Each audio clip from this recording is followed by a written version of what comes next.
সকল প্রশংসা মহান সৃষ্টিকর্তার নামে। আমার হৃদয় থেকে আমার সকল গুরুকে জানাচ্ছি অসংখ্য ভালোবাসা এবং বিনম্র শ্রদ্ধা। তো হ্যালো গাইস, আজকে আমি আপনাদের জন্য যে বিশেষ মন্ত্রটি নিয়ে যাচ্ছি এটা হচ্ছে একটি বশীকরণ মন্ত্র।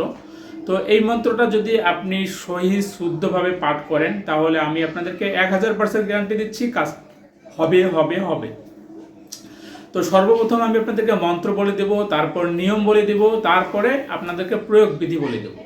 তো কিভাবে সিদ্ধি করবেন সেটাও বলে দেব। তো মন্ত্রটা স্ক্রিনের মধ্যে চলে আসছে, দেখুন।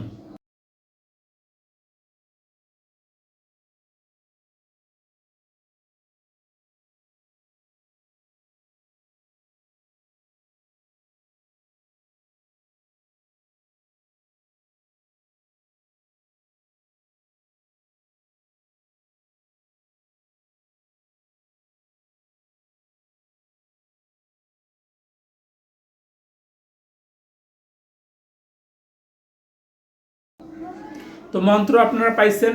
এখন তারপরে আমি কিছু কথা আপনাদেরকে বলতেছি, যে কথাগুলো না বললেই নয়। যারা আপনারা নিজেরাই কাজ করতে পারবেন না তারা চাইলে আমার কাছ থেকে লিখিত এবং স্ট্যাম্পের মাধ্যমে কাজ করে নিতে পারেন।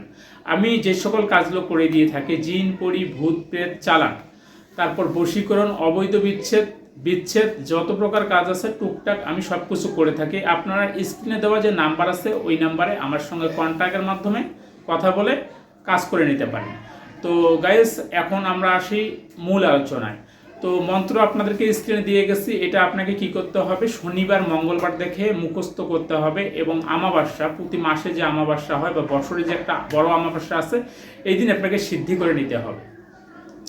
তো আপনি কি করলেন, শনিবার মঙ্গলবার মন্ত্রপত্র মুখস্থ করে নিলেন। এখন আমাবস্যার দিন আপনাকে নিরামিষ খেতে হবে। ওই দিন আপনি নিরামিষ খাবেন, পূর্ব দিক মুখ করে বসবেন।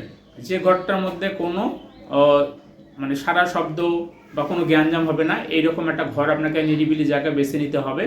তো সন্ধ্যার পরে আপনাকে এই কাজটি করতে হবে। রাত 8টার পরে ঘরের মধ্যে একটা আপনার কি করবেন, দিয়ের বাতি জ্বলাবেন, ঘিয়ের দিয়ের বাতি, আগরবাতি জ্বালিয়ে দিবেন, গায়ে একটু সুগন্ধি মাখবেন, পরিষ্কার কাপড় চোপড় মানে ব্যবহার করে পূর্ব দিক মুখ করে বসে এই মন্ত্রটা 108 বার জপ করবেন।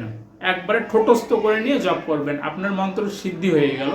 এখন আপনি যে কোনো কাঙ্ক্ষিত ব্যক্তির উপরে এটা আপনি প্রয়োগ করতে পারবেন।